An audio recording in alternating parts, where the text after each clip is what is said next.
one thing I loved about Patrice Rushen, Joe Sample, Ramsey Lewis, Herbie, Chick, Joe Zawinul, they all played Rhodes. Did I say Joe Sample? Did I say Joe Sample? Yeah, Joe Sample.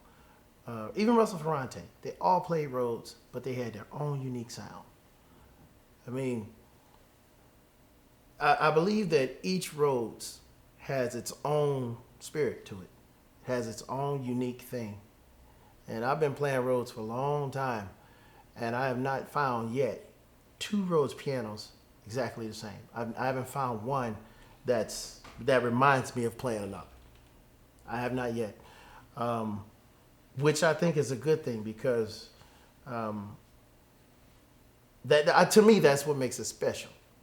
If I'm not mistaken, it was used in a movie called Masters of the Universe. I don't know how true this is because I haven't seen the movie, but I bought it from a lady that owned stage props. And she had this Mark V just sitting, and I saw it in the paper because I was in the market for the Rhodes.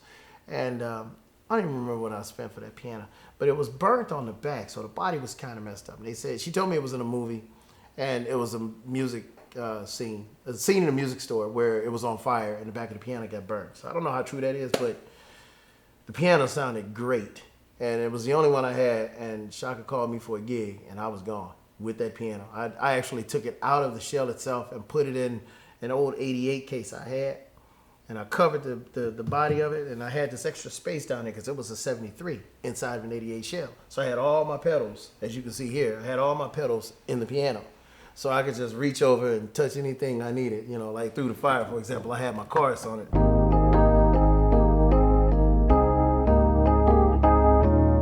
So, and I think the exact same chorus, as a matter of fact. Yeah. I met George in Columbus, Ohio, back in 1986. I was 16.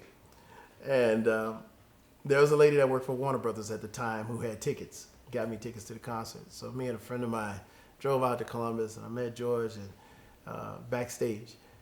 And we kicked it off, man. I mean, we really kicked it off. I didn't think he'd stay in touch with me, but that following year, he called me because he was coming back to town to do a concert with Jimmy Smith in Cleveland, Ohio, which is where I'm from. And he called me and said, "Hey, what you doing, Frank?" I said, "Who is this?" He said, "It's George. It's Benson. We're going to hang out." I said, "Really? Okay." And I'm looking at my mom because I'm 16. I'm like, "It's George Benson on the phone." She was like, "Yeah, right." I said, "Really? Really?" She didn't believe me. So I said, "Well, you know, yeah, we can hang out." So he told me when he was coming to town, and I said, "Well, you know, I ain't got no loot, man. I ain't playing many gigs this week." He said, "Man, don't talk to me about no money. I'll just meet you. You just meet me down at the restaurant we gonna be at." So I said, "All right, cool." So they had just stolen the radio out of my car. I had a 77 Buick Regal. I'll never forget. And they took my radio. I had sounds in that mug. They took my radio out of my car. And I met George, and he was having dinner with Slide Hampton and a bunch of other people that I didn't know. And afterwards, he sent the car off that he was in and jumped in my car. And I said, "Well, Benson, I ain't got no sounds, man. They took my music." He said, "That's all right, we'll sing. Let's just sing." So we hung out that night, and I had been telling all the musicians in town, I said, "Man, me and George gonna come through and play." And all the older guys looked at me like, "Yeah, okay, Junior." They didn't call me Junior. They called me Junior. Because they're all country, you know, just country as I was. "Oh, Junior. Yeah, okay, yeah, yeah, all right, you enjoy Benson." Yeah, okay. Man, we swept through the city like Jesus. We hit every club we could, and he purposely said, "Where did they say I wasn't gonna come?" And we went to each place, and he played, and all of them were like, "Oh, Benson, Benson, Benson." Man, I was king for a week. And that's how I met George Benson. We did work together. He took me over to Japan with him one year for the Tokyo Jazz Festival, Marcus Miller. And we did that song, "Everything is Everything." I hear voices, I see people, I hear voices of many people. Yeah, they're saying everything is everything. Da, da, da, da, da, da, da, da. And you know who was standing on the side of the stage? Chick Corea. I thought I was gonna pee on myself. Man, I met Chick. It's funny because I met Chick earlier that day during sound check. And he might not remember this, But Chick walked up to me and he extended his hand and he said, "Hey man, how you doing?" And I looked around. Me? He said, "Yeah, man." Walked up to me, shook my hand, gave me a hug, pushed me back and looked at me and said, "You're not who I thought you were." "You are not who I thought you were." I was like, "Oh, okay." He said, "No, but my name is Chick Corea." And he shook my hand. I couldn't believe it. He was like, just everyday dude, shook my hand. I was like, "I know who you are." He said, "Well, I'm never too good to say who I am." And he asked me what I was doing there. And I told him I was working with Marcus. He said, "I'm going to come on the side of the stage and I'm going to watch you play," and yada, yada, yada. I was like, "Okay, cool." Right. We got on that stage and started playing. I looked over around Marcus and saw a chick was on the side of the stage doing like this, looking to see. Man, I felt like I had on boxing gloves at that moment. Chick Corea.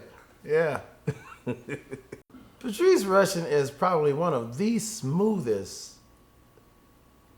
women to improvise on piano. Probably one of the smoothest pianists to improvise. I mean, to listening to her, you can definitely hear the classical influence, but she adds a soulful edge to the classical influence. You know, Duke was the same way. But something about Patrice, man.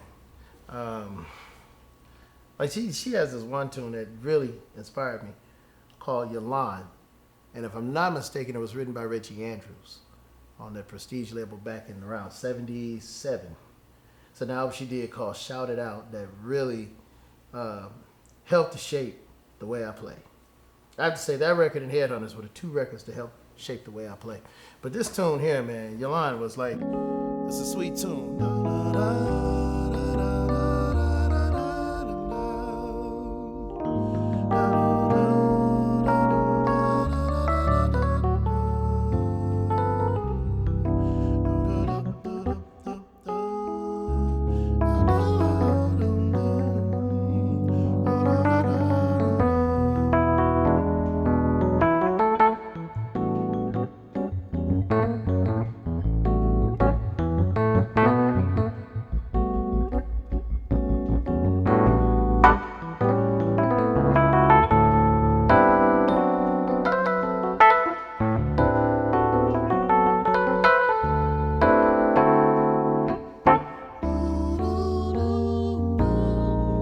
It's like something about sus chords and Patrice Rushen. She knew what to do with a sus chord.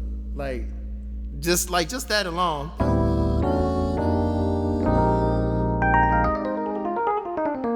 Patrice, man, she just had a touch. Just a real soft touch. Like a lot of rhythmic stuff I learned from listening to Patrice Rushen. Listening to Patrice.